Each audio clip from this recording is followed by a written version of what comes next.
Good evening, good evening, good evening, very good evening everyone. एक बार सभी लोग जल्दी से कमेंट करते हैं। मेरी वॉइस क्लियर आ रही है? सब कुछ बेहतर क्लियर है? अगर शुरुआत करें क्लास की। अंकित कुमार, एग्जाम मेरा सर 18 को एमटीएस का है। बिल्कुल, चलिए, यानी 18 परसों ही है आपका एग्जाम है, परसों। चलिए, आपने ये भी ट्राई कर रहे तो ये भी ट्राई कर लीजिए, अच्छी बात है। देखो, जो आपको ट्राई करना है वो कर सकते हैं, बिल्कुल। राम राम भाई, Shravan Kumar, Shruti Yadav, everyone, very very good evening. Clear है, सब कुछ बढ़िया है। हम क्लास की शुरुआत कर रहे हैं। जय हिंद राहुल। चलिए, हम पिछली 2 क्लास से एक टॉपिक पढ़ रहे हैं जिसका नाम है डेमोग्राफी। और डेमोग्राफी की बात अगर हम कर रहे हैं तो सर वहां सारे कंसेप्ट मैंने लगभग आपको बता दिए। लिटरेसी रेट क्या है, जेंडर रेशो क्या होता है, चाइल्ड सेक्स रेशो क्या होता है, इसके अलावा agriculture density, population density, physiological density, नई टर्म तो सिखाई कुछ, डेमोग्राफिक डिविडेंड क्या होता है, पॉपुलेशन पिरामिड क्या होता है, ये सारी लगभग टर्मिनोलॉजी क्लियर कर चुके हैं हम लोग। आज की क्लास में हमें लगभग फैक्ट कवर करने हैं। अगर मैं बात फैक्ट की कर रहा हूं यहां, तो एक बात याद रखिएगा, क्योंकि फैक्ट्स जब हम कवर करते हैं तो हमें बहुत सारी चीजों को ध्यान में रखना जरूरी है, क्योंकि हम ये पढ़ते हैं उसके अंदर कि जनरली तौर पर जो हमने डिस्कशन किया हुआ है ऑलरेडी उसके बारे में बात करते हैं।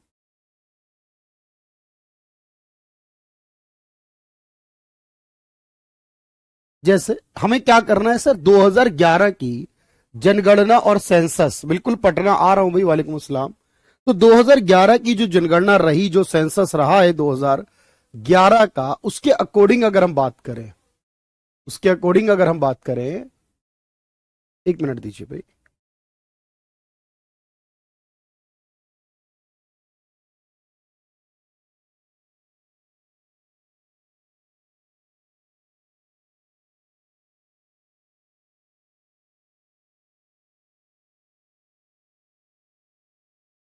Just a minute.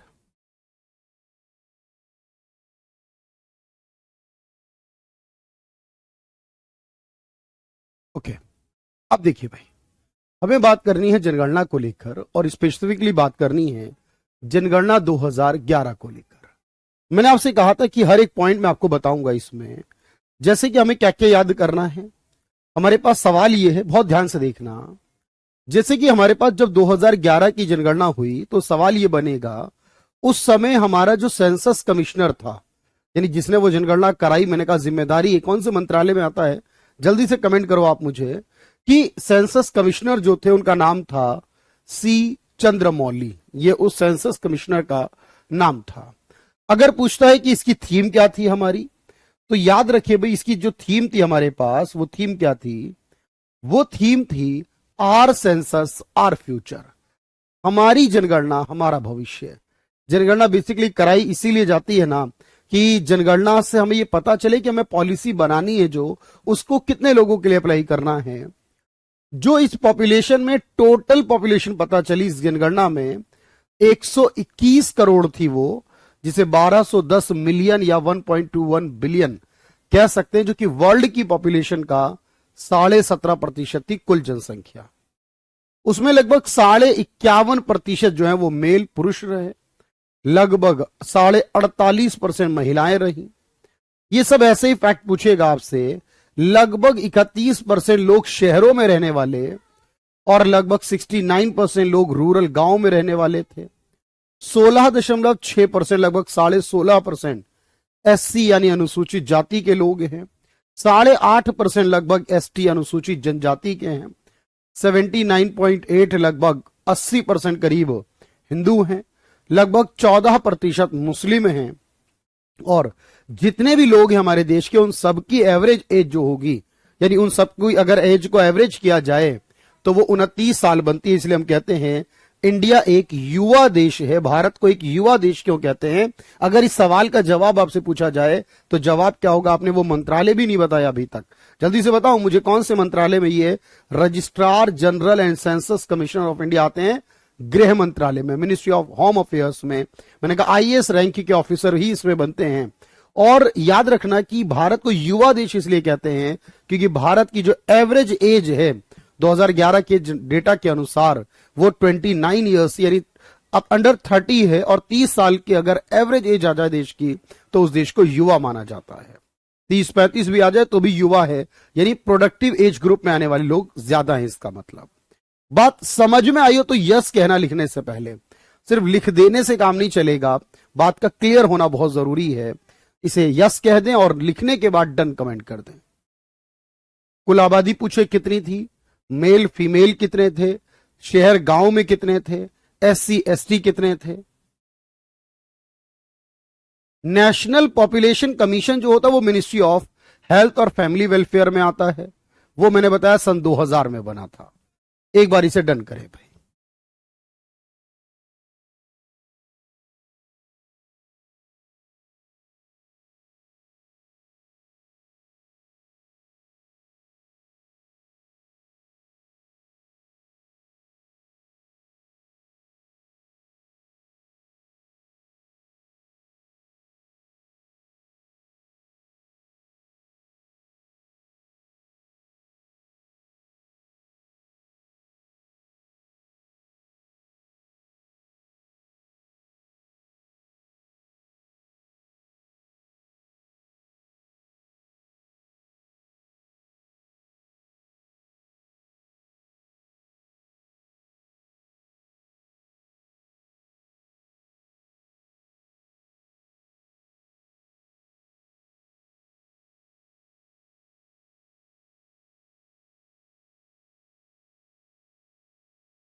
तो लगभग 62.8 करोड़ जो है वो मेल हैं, 58.6 करोड़ जो है वो फीमेल हैं।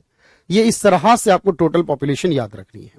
जल्दी से पहली स्लाइड को डन करिए, कमेंट करिए मुझे बात समझ में आ गई है। लगभग 83.3 करोड़ गांव में रहते हैं, लगभग 83.3 करोड़ लोग गांव में रहते हैं, और लगभग 37.7 करोड़ इतने लोग जो है वो शहरों में रहते हैं। देखो मैं आपको दोनों में बता रहा हूं, वैसे परसेंटेज वाइज आपके पास ज्यादा इंपॉर्टेंट रहता है कि कितने प्रतिशत लोग कहां रहते हैं। 31.3% अप्रॉक्स पॉपुलेशन जो है वो रहती है भाई।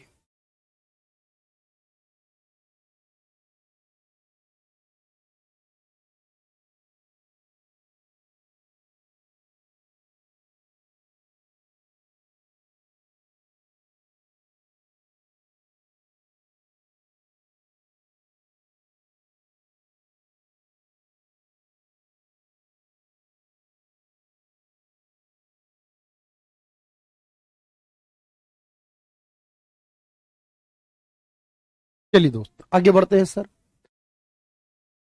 ओ अच्छा, वो अर्बन ऊपर था, सॉरी, अर्बन ऊपर था। अर्बन ऊपर है 37.7 करोड़ और 83.3 करोड़ लगभग में है ये 121 करोड़ के आसपास बनेगा अप्रोक्स में। चलिए दोस्त आगे बढ़ते हैं सर। अब हम ये देखेंगे हमारे देश में सबसे ज्यादा पॉपुलेशन किस राज्य की है, सबसे कम पॉपुलेशन किसकी है, सबसे ज्यादा शहरी आबादी, ग्रामीण आबादी, सबसे ज्यादा जिले के हिसाब से, शहर के हिसाब से और केंद्र शासित प्रदेश के हिसाब से। जितना मैं लिखवा रहा हूं बहुत ध्यान से सुना, एबीसी का नहीं आता, बाकी सब देसी है मतलब। चलिए, तो आपने कहा जी सबसे ज्यादा पॉपुलेशन वाला स्टेट कौन सा होगा अगर ये पूछा जाए तो उत्तर प्रदेश होगा 19.98 करोड़, लगभग 20 करोड़ की आबादी के साथ यूपी पहले नंबर पर है। और सबसे कम पॉपुलेशन वाला सिक्किम होगा लगभग 6 लाख की आबादी के साथ। अगर बात शहरी और गांव के हिसाब से बात की जाए, रूरल अर्बन के, शहरी आबादी में सबसे आगे महाराष्ट्र होगा, सबसे पीछे सिक्किम होगा। ग्रामीण आबादी में भी सबसे आगे यूपी होगा और सबसे पीछे सिक्किम होगा। जब आप एक जिले की आबादी देखोगे, क्योंकि कुल कितने जिले हैं हमारे देश में, अब तो संख्या काफी ज्यादा हो चुकी है, 700 प्लस हो चुकी है। 2011 की जनगणना के समय 640 जिले थे। ओबीसी का डेटा अलग से नहीं आता है राहुल। चलिए, तो आपने कहा अगर एक जिले की बात की जाए तो थाने एक जिला है महाराष्ट्र के अंदर, वहां की आबादी सबसे ज्यादा एक जिले के तौर पर। दिबांग वैली जो जिला है अरुणाचल प्रदेश में, वो सबसे पीछे है। अगर किसी शहर की बात करें, मुंबई शहर की आबादी सबसे ज्यादा है और कपूरथला एक शहर है पंजाब का, सबसे पीछे है आबादी में। केंद्र शासित प्रदेश की बात करें यूटी की, तो दिल्ली की आबादी एक यूनियन टेरिटरी में सबसे ज्यादा है और लक्षद्वीप की आबादी एक यूनियन टेरिटरी के हिसाब से सबसे कम है। आप कहेंगे सर हर तरीके का डेटा है, राज्यवार भी है, जिले का भी है, शहर का भी है, यूटी का भी है, शहर गांव के हिसाब से भी और शहर के हिसाब से भी है। अब पहले यस का कमेंट आना चाहिए कि बात समझ में आ रही है सर, लिखेंगे तो याद रहेगी बात। ओवरऑल पॉपुलेशन में भी यूपी और ग्रामीण आबादी में भी यूपी आगे है। शहरी आबादी का जिक्र आ जाएगा तब वहां महाराष्ट्र सबसे आगे हो जाएगा। लेकिन सिक्किम हर लिहाज से राज्यों में पीछे रहेगा, चाहे शहर हो, गांव हो या ओवरऑल पॉपुलेशन हो। फिर उसके बाद जिले का, शहर का और केंद्र शासित प्रदेश का आपको लिखना है। पहले यस चाहिए मुझे, उसके बाद लिखवाऊंगा।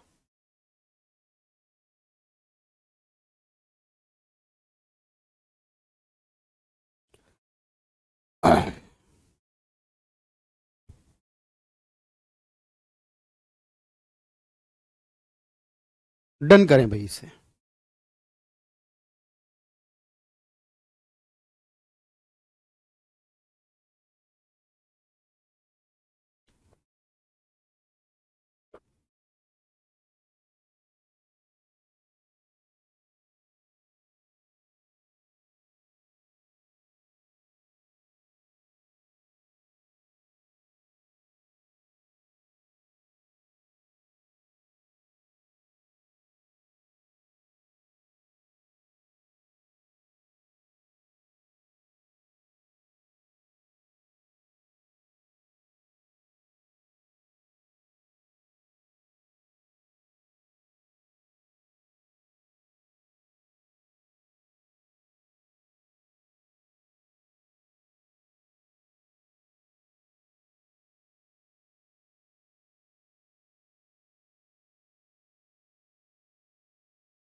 अब देखो मैं आपको एक और टर्म दे रहा हूं, बहुत अच्छी टर्म दे रहा हूं।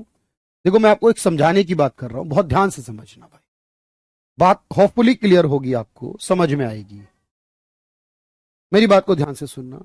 अच्छा, कई बार एक सवाल आता है कि मोस्ट, बहुत ध्यान से सुनना, most urban population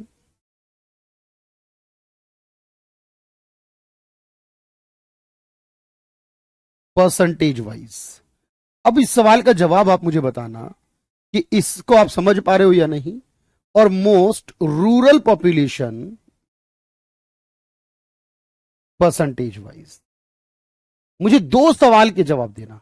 average age का मतलब मैंने बताया, हरिशंकर आप शायद दोबारा कमेंट करा या रिपीट हो गया वो, मैंने कहा हम सब जितने लोग इस समय देश में हैं उन सबकी एवरेज को जोड़ा जाए, इन एज को जोड़ा जाए और नंबर से भाग करें। यानी इस समय देश के लोगों की औसत एज कितनी चल रही है, किस एज के लोग इस समय देश में ज्यादा हैं, ये एवरेज बन जाता है। एवरेज लाइफ नहीं, जिएंगे कब तक वो नहीं पूछ रहा है, अभी जो लोग हैं उनकी एज कितनी है। देखो, सबसे ज्यादा शहर के लोग, परसेंटेज में बात कर रहा हूं मैं, ध्यान रखना इस बात को। यूपी में 28, आबादी तो बहुत है, परसेंटेज वाइज याद रखना गोवा में। वैसे तो गोवा की आबादी कम ही है, पर जितनी आबादी है उसमें शहर वाले लोग ज्यादा हैं।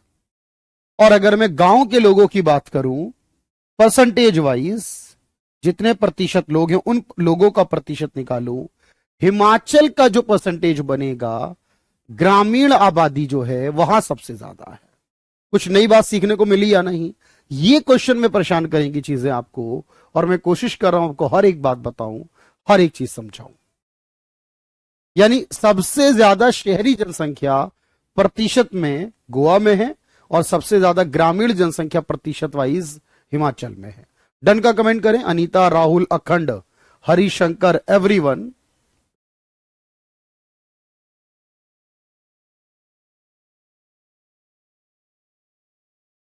तो एक राज्य के हिसाब से सबसे ज्यादा पॉपुलेशन, अर्बन पॉपुलेशन गोवा में होगी, हिमाचल में रूरल सबसे ज्यादा होगी।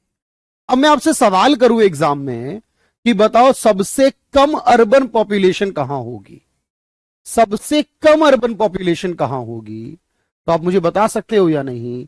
सबसे कम शहरी जनसंख्या, आपके कमेंट का इंतजार कर रहा हूं मैं। सबसे कम शहरी जनसंख्या कहां पर होगी, डेटा अच्छा मिलेगा होपफुली। चलो,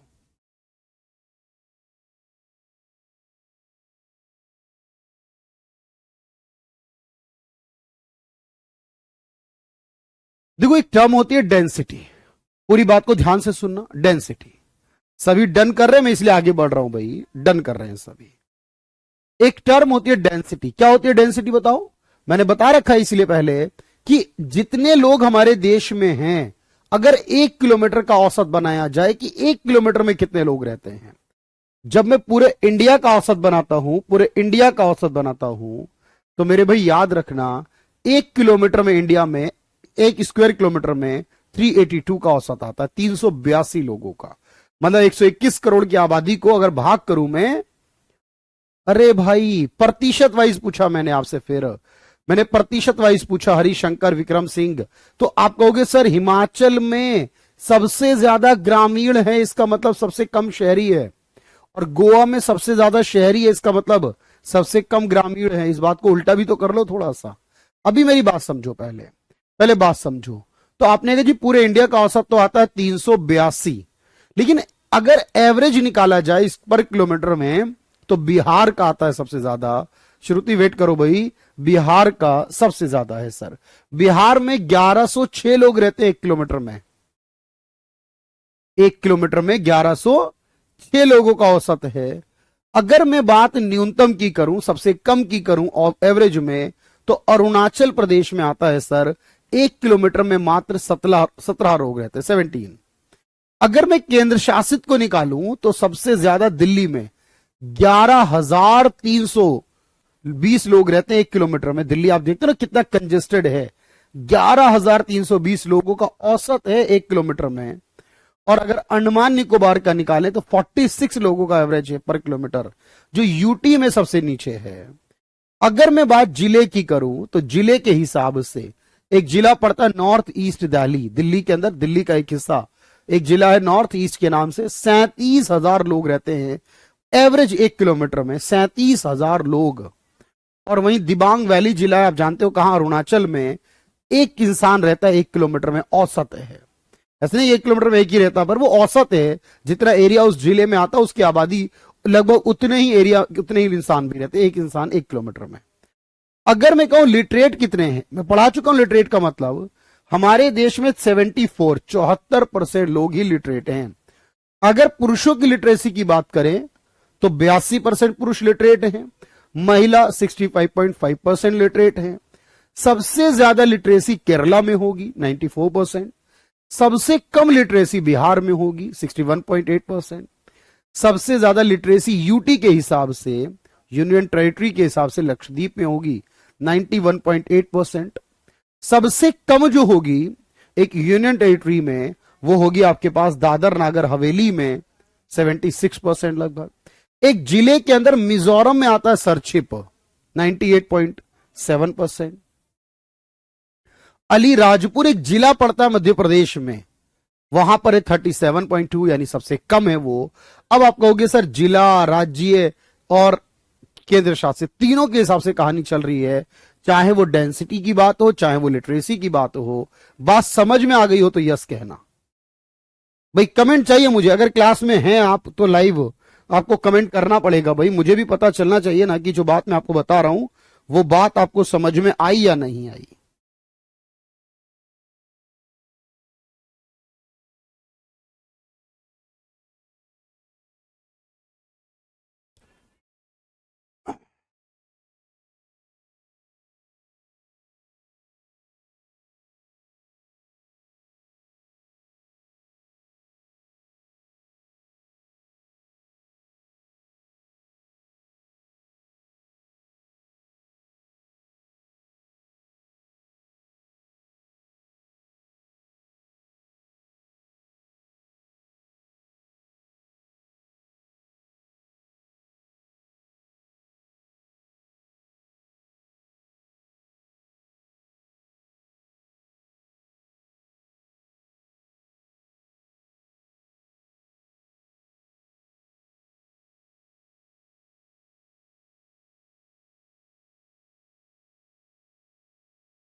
मैंने कल बताया था विक्रम, आपने शायद नहीं पढ़ा कल।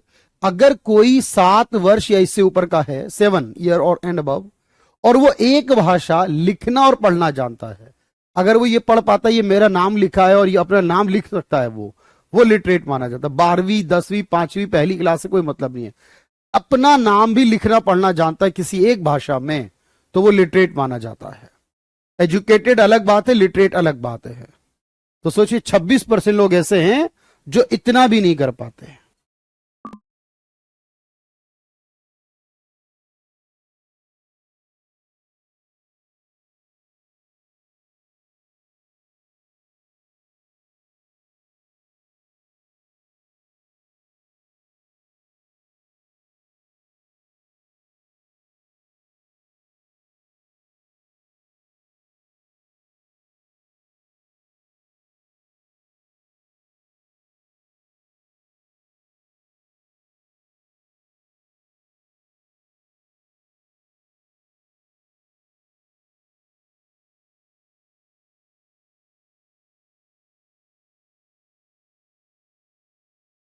चलिए भाई,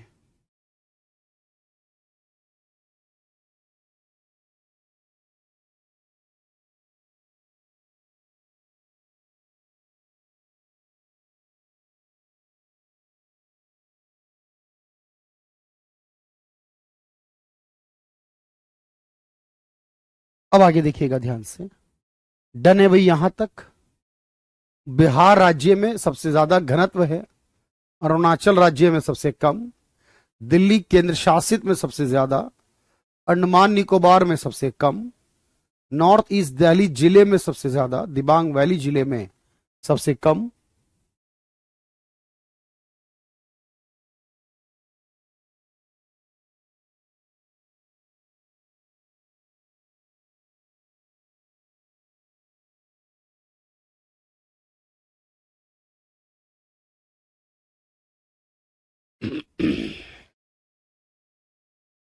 कोई बात नहीं, आप करिए भाई, करिए इसे, आप इसे करिए, मैंने कहा।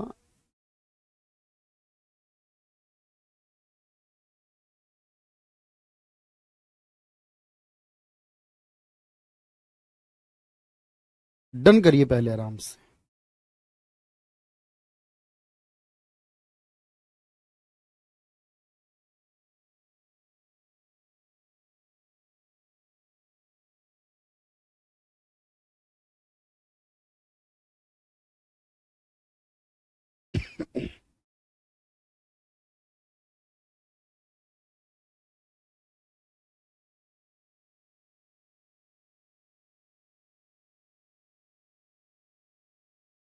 चलिए भाई, डन है यहां तक, सभी लोग लगभग कमेंट कर रहे हैं, डन है भाई यहां तक। अब मैं आपको बताता हूं एक और पॉइंट के बारे में, जिसे कहते हैं जेंडर रेशो, यानी कि लैंगिक अनुपात, जेंडर रेशो।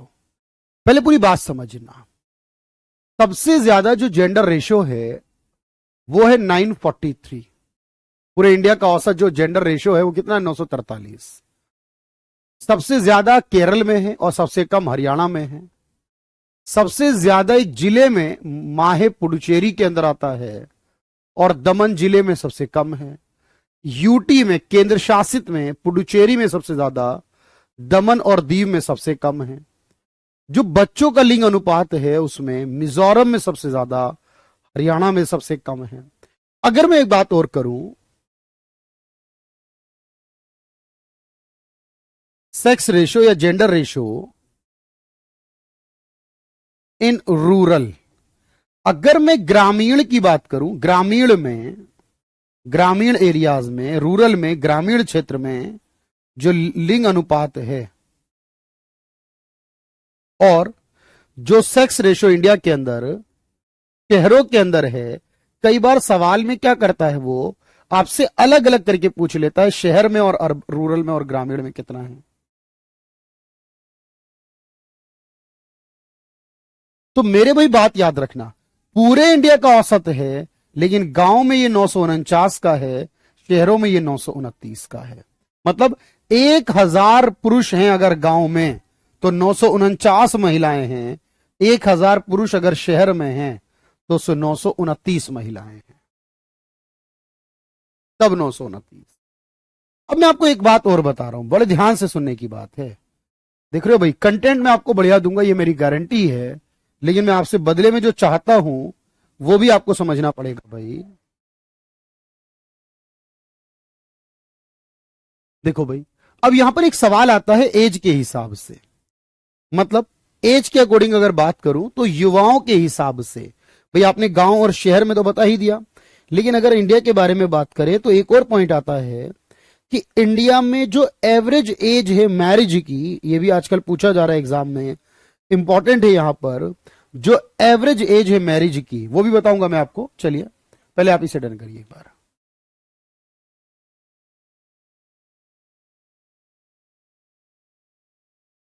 पहले इसे डन करिए एक बार, फिर बताता हूं मैं आगे, अगली स्लाइड में बताता हूं, कोई बात नहीं, अगली स्लाइड में बताऊंगा।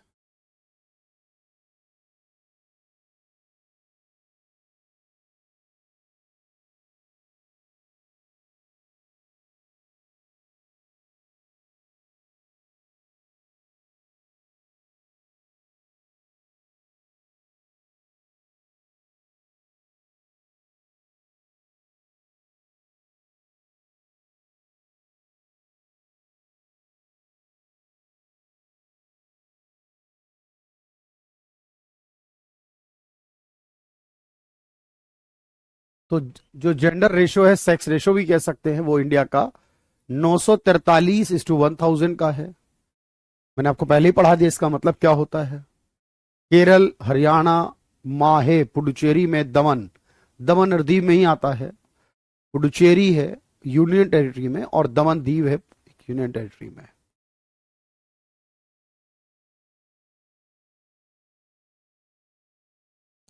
बच्चों के लिंग अनुपात का मतलब है 0 से लेकर 6 साल तक के बच्चे, उनमें अगर देखा जाए लड़के और लड़कियों का रेशो पूरे इंडिया में कितना है, 919 का है।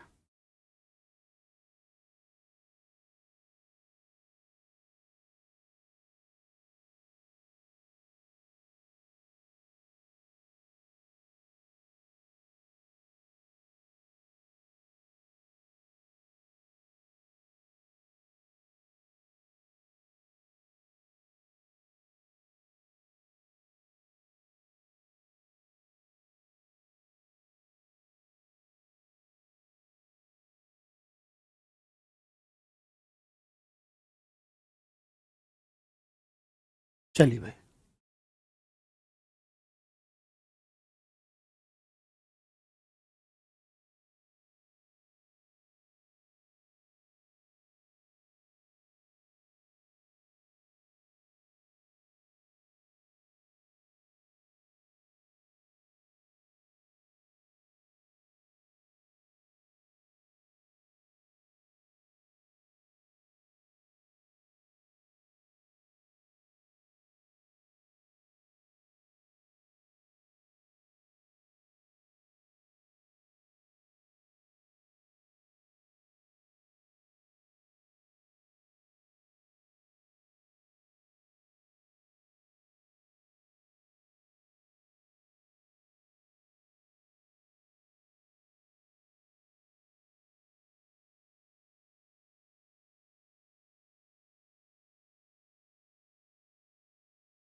चलिए भाई, इसके बाद एक स्लाइड और है हमारी, एक बार इसे डन सभी कर दें।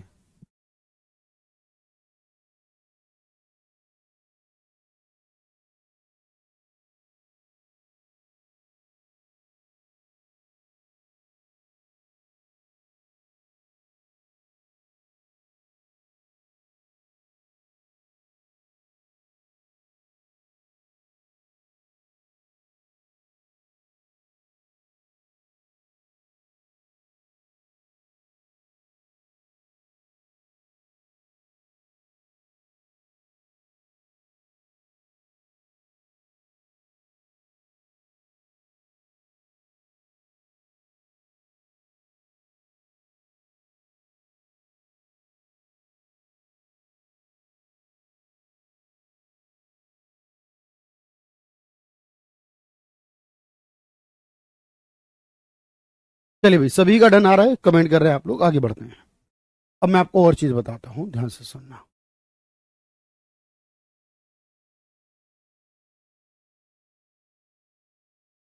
अब एक पॉइंट और आता है इसमें, एक और पॉइंट ऐड करना,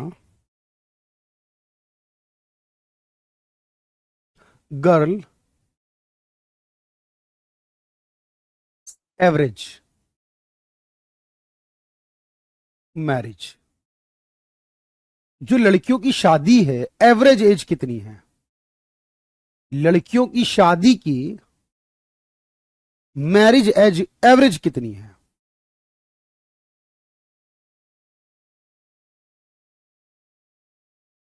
गांव में जो लड़कियों की शादी होती है उसकी एवरेज एज कितनी है। भाई ये डेटा है, लेकर आ रहा हूं मैं आपके लिए ढूंढ कर। शहरों में जो लड़कियां होती हैं उनकी शादी की एवरेज एज कितनी है।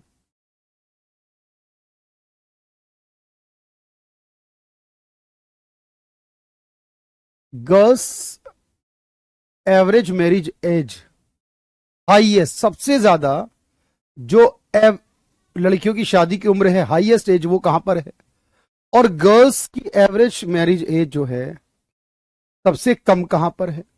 पुरुषों के बारे में डेटा नहीं है भाई, महिलाओं का ही डेटा दिया गया, पुरुषों का डेटा नहीं दिया गया।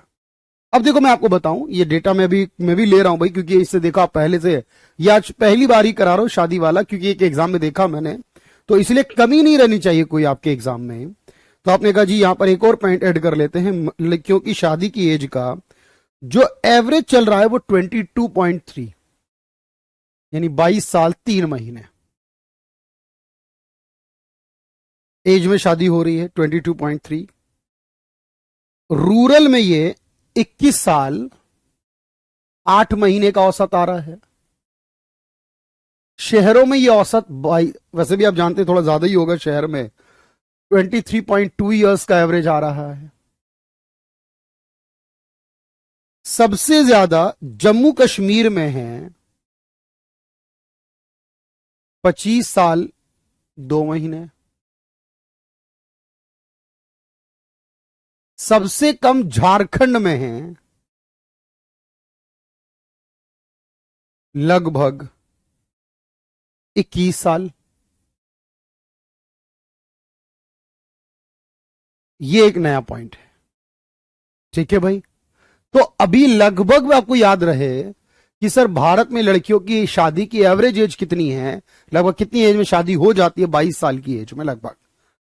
गांव में 21 है, शहरों में 23 है लगभग। जम्मू कश्मीर में सबसे ज्यादा है एवरेज एज शादी की, और झारखंड में सबसे कम है। अब ये एवरेज है।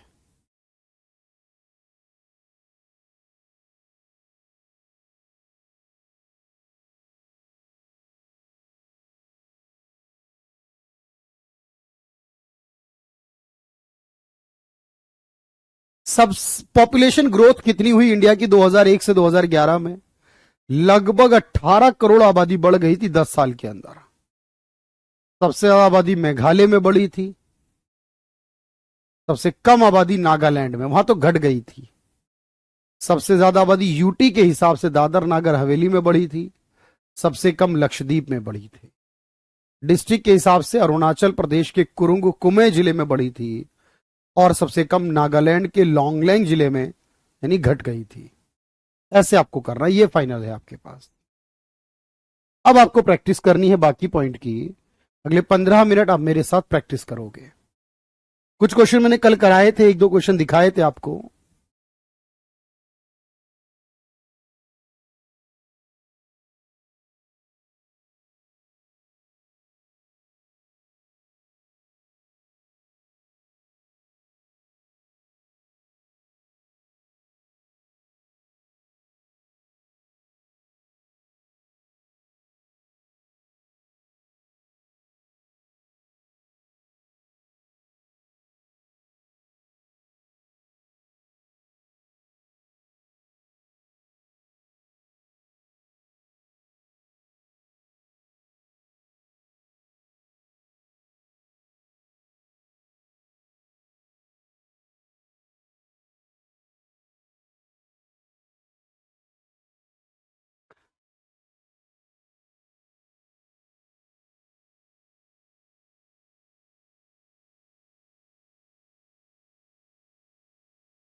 चलिए दोस्त, ये था आपका डेटा, और अब इसके बाद हम करेंगे अब क्लास में प्रैक्टिस। मैं आपको हर एक क्वेश्चन दिखाऊंगा, हल्का भारी छोटा बड़ा, हर एक सवाल जो एग्जाम में आया हुआ है।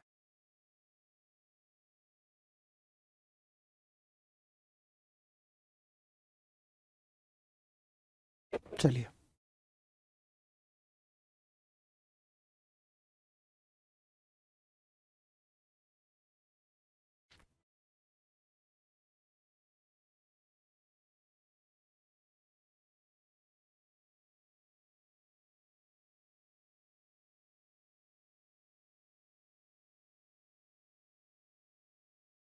देखो कल भी कुछ क्वेश्चन कराए थे मैंने। ये क्वेश्चन मैंने कल कराया था आपको, जिसमें मैंने यहां वर्ड कट कर दिया था। इन्फेंट नहीं, न्यूनेटल पूछा है। इसी तरह से कल मैंने कराया था, ये कल करा दिए थे क्वेश्चन।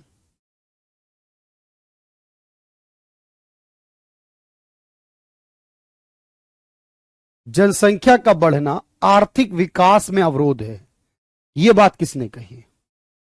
टॉपिक कंप्लीट हो रहा है बिल्कुल, ये टॉपिक कंप्लीट है भाई।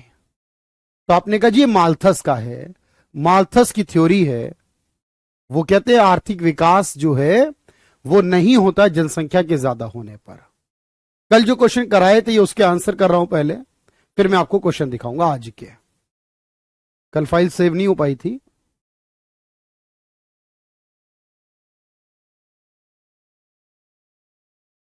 चलिए अब आप मुझे बताना,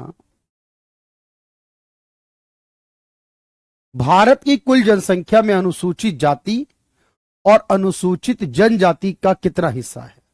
चलिए बताइए, अब क्वेश्चन का आंसर कीजिए। अनुसूचित जाति और अनुसूचित जनजाति का हिस्सा कितना है?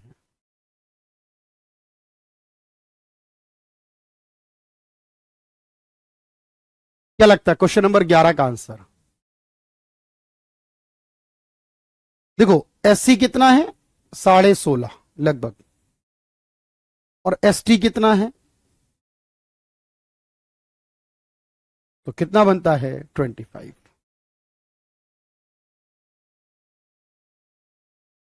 लगभग 25%।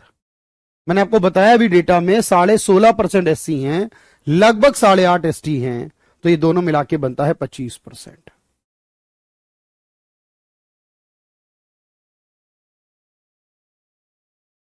भारत के किस राज्य का जनसंख्या घनत्व सबसे अधिक है? जनसंख्या घनत्व सबसे अधिक है।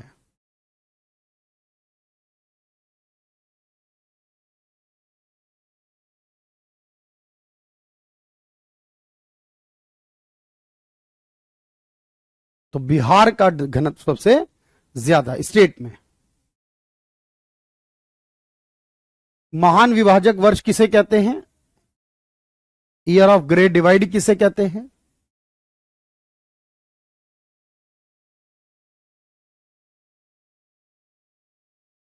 तो आप कहोगे 1921 को, इस समय जनसंख्या कम हुई थी।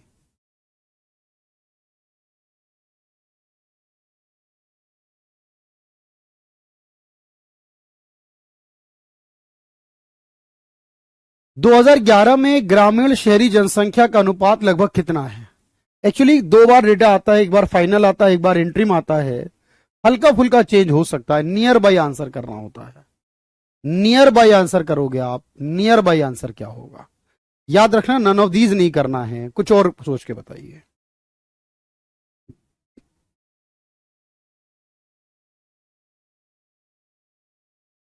तो 31.3 की जगह 30.1 दिया है, कोई बात नहीं, चल जाएगा। ये नियर बाई आंसर है इसका, चल जाएगा।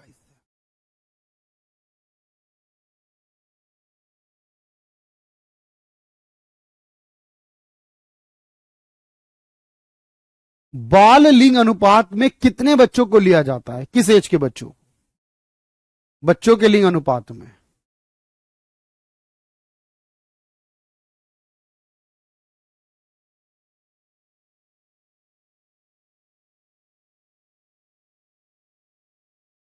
ये कुछ एक अच्छा सवाल है, अंदाजा लगाना इसका आंसर क्या होगा। क्वेश्चन नंबर 18 का मैं आपको टाइम दे रहा हूं, आप पूरा सवाल पढ़ के खुद सोचें आपके अकॉर्डिंग आंसर क्या हो सकता है।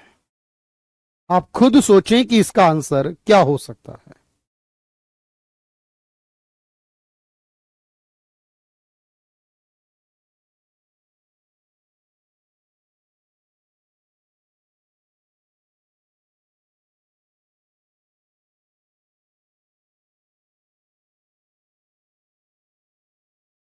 अपने अकॉर्डिंग आंसर करें।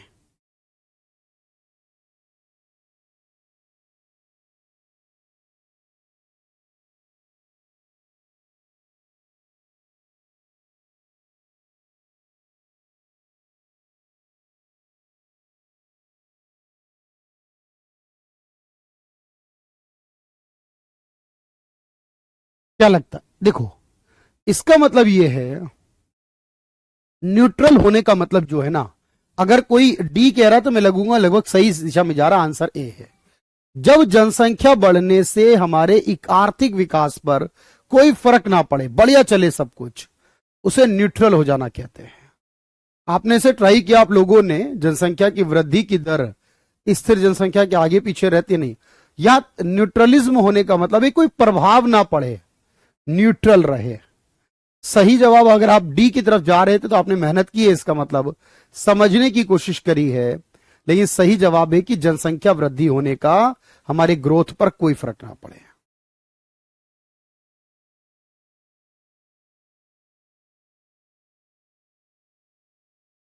चलिए, याद रख, कोई बात नहीं, गलत हो रहा होने जाने दीजिए। जब कुछ नया पढ़ते हैं तो गलत भी होता है, सही हो जाएगा। बहुत अच्छा सवाल है ये, देख के बताइए मुझे।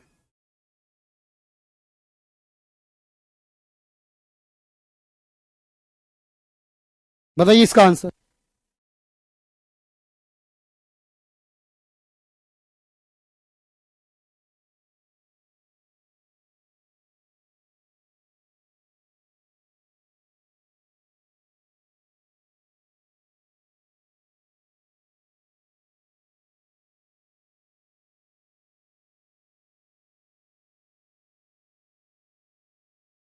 चलिए, 2045 तक बिल्कुल याद आ गया आपको। किस वर्ष में जनसंख्या वृद्धि दर ऋणात्मक रही थी? किन वर्षों में जनसंख्या की वृद्धि दर ऋणात्मक थी?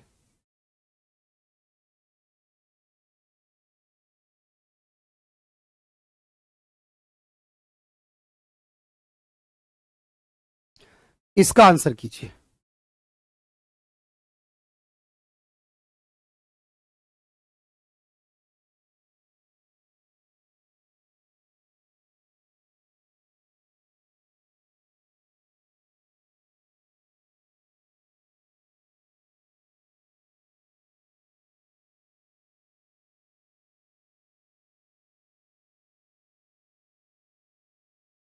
भाई, इसका आंसर क्या है बताओ?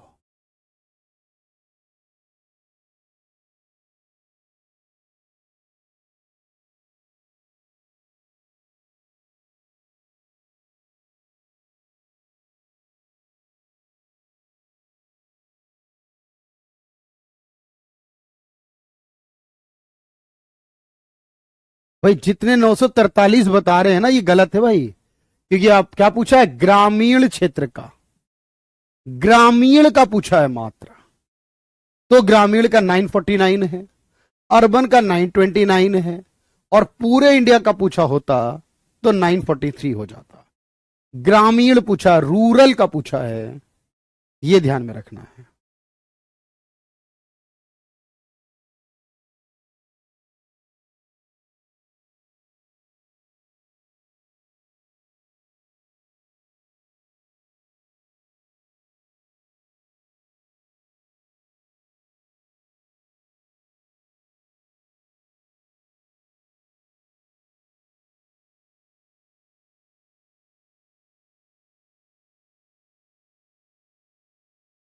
ये मैच करिए भाई।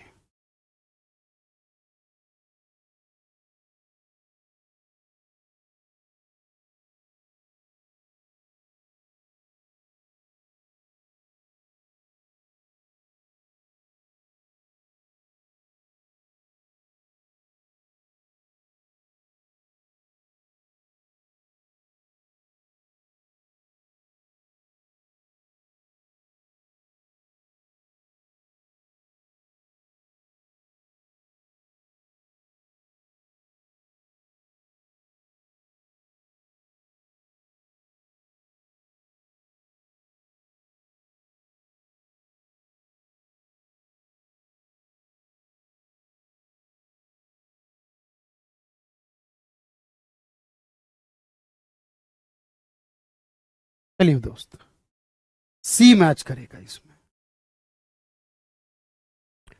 2001 से 2011 के बीच में जनसंख्या वृद्धि दर क्या थी?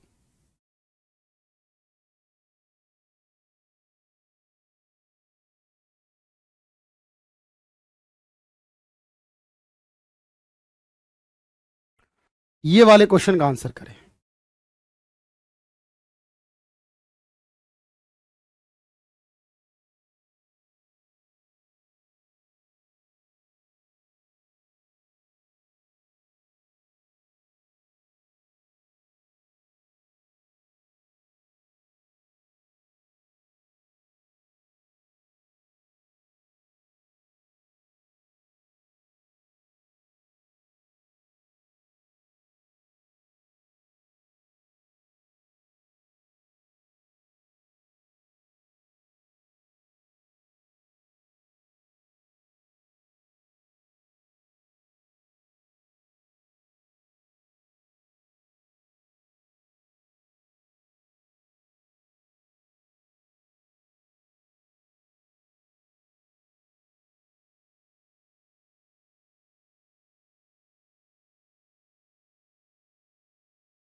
चलिए भाई, कंटिन्यूअस इंक्रीज। जितने लोग डी कह रहे हैं ना, वो क्या सोच के डी कह रहे हैं मुझे बताना भाई। कई बार तो ना स्टेटमेंट पढ़ने में बड़ी अच्छी लगती है, जो स्टेटमेंट पढ़ने में अच्छी लग रही है ना, जरूरी वो आंसर हो। डी आपने क्यों, क्या किस आधार पर आपने कहा डी, क्या सोच के कहा भाई? आबादी हमेशा बढ़ रही है तो एवरेज भी तो हमेशा बढ़ेगा ना भाई। आबादी तो कभी घटी नहीं, 1921 में घटी थी एक बार, वो भी 91 में तो घटी नहीं। जब आबादी नहीं घटी तो डेंसिटी कैसे घट जाएगी कि पहले बढ़ रही थी फिर घटने लगी? ऐसा किसने सोचा, क्यों सोचा आपने? सिर्फ आपने ये सोचा कि अच्छा लग रहा है, ये हो सकता है। सच बताना पूरी ईमानदारी से, आप मेहनत करो, मुझे पता है आप क्या सोचकर कर रहे हो आंसर, कि आपको लगा ये हो सकता है। बोलो हुआ या नहीं ऐसा? इसीलिए मैंने कहा था आप करो, मैं टाइम दे रहा हूं। ऐसा ना करा करें एग्जाम में कि हो सकता है ये अच्छा लग रहा है तो होगा आंसर। अपने कॉन्सेप्ट पे रहे ना, आबादी बढ़ेगी तो औसत भी बढ़ेगा, बात खत्म। मुझे कमेंट चाहिए सभी का। ये सीडीएस का ही सवाल है, देखो आया हुआ, क्या दिक्कत है इसमें? सबसे ज्यादा यूपी की है, फिर महाराष्ट्र की, फिर बिहार की है। बिहार आबादी में तीसरे नंबर पर है। भाई अपने कंसेप्ट से नहीं भटकना आपको, वरना तो दिक्कत हो जाएगी। सबसे कम जेंडर रेशियो कहां पर है बताओ?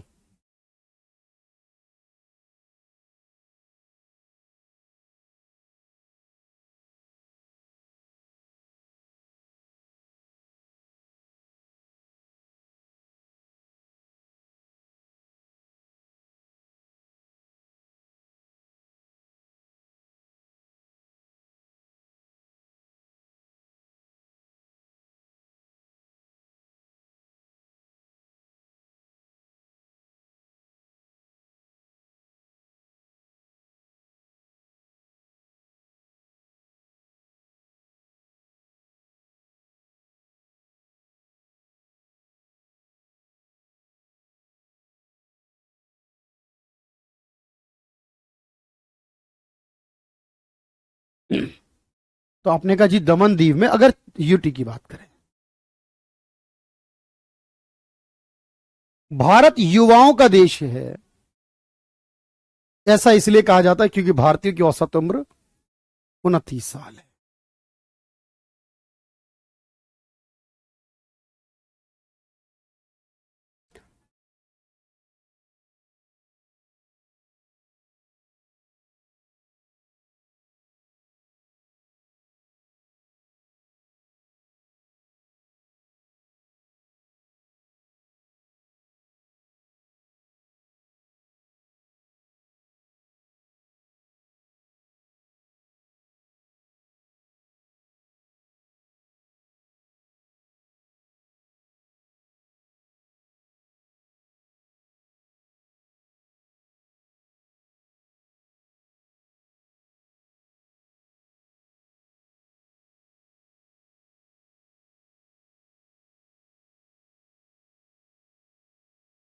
बताएं भाई, देखो कभी भी जन्म और मृत्यु होना अगर, तो हमेशा याद रखो 21 दिन में उसका रजिस्ट्रेशन कराना होगा।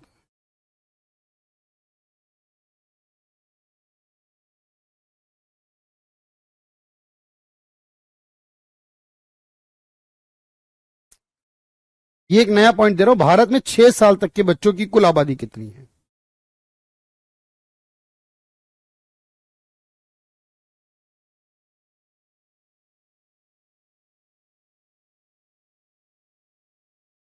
तो ये आपको याद रखना है, 6 साल तक के बच्चों की संख्या 13% है देश में।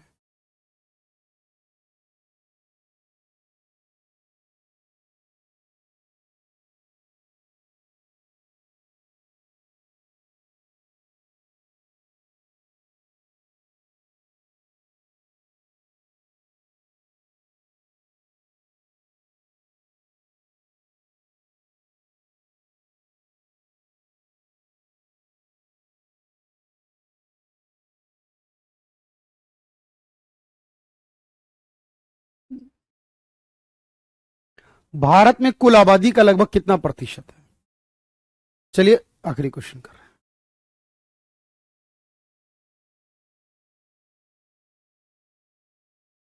इनमें से कौन सा राष्ट्रीय नीति का लक्ष्य नहीं है, बताइए।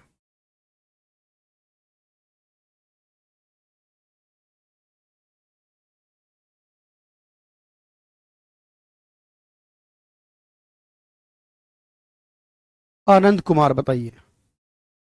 ये क्योंकि ये गलत है, बाकी ठीक है। ये गलत है और गलत ही पूछा है।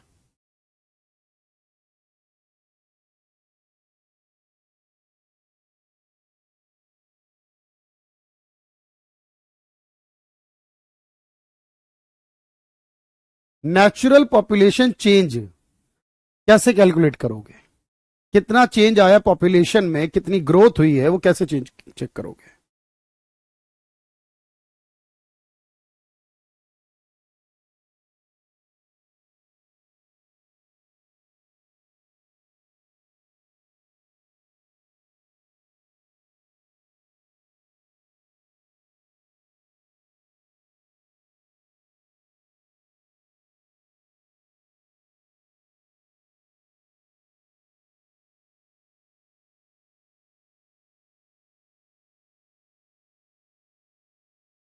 ये क्वेश्चन बड़ा अच्छा है, पढ़िएगा ध्यान से।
देखो भाई, मेरी बात समझना, लास्ट वाला करता हूं।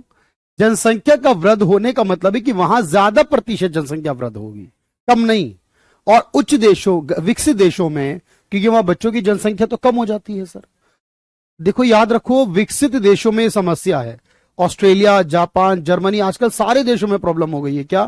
क्योंकि वहां बर्थ रेट कम है, जो पुरानी आबादी थी वो सीनियर सिटीजन बनती जा रही है। उच्च वर्ग, उच्च आयु के लोग, उच्च आयु वर्ग की जनसंख्या ज्यादा हो रही है, जैसे जापान, अभी चाइना में हुआ। भाई कैसे निकालते हो प्राकृतिक ग्रोथ, कैसे निकालते हो बताओ भाई राहुल। सर ऐसे निकालते हैं ना, birth rate minus death rate, ऐसे करके निकालते हैं ना। ऐसे करके निकालते, यही तो लिखा उसने। बर्थ रेट में से डेथ रेट घटाते हैं।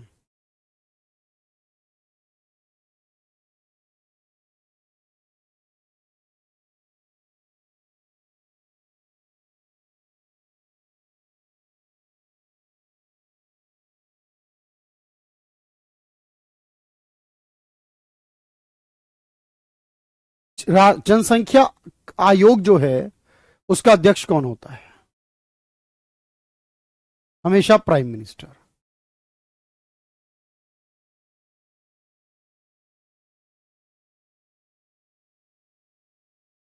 किस राज्य की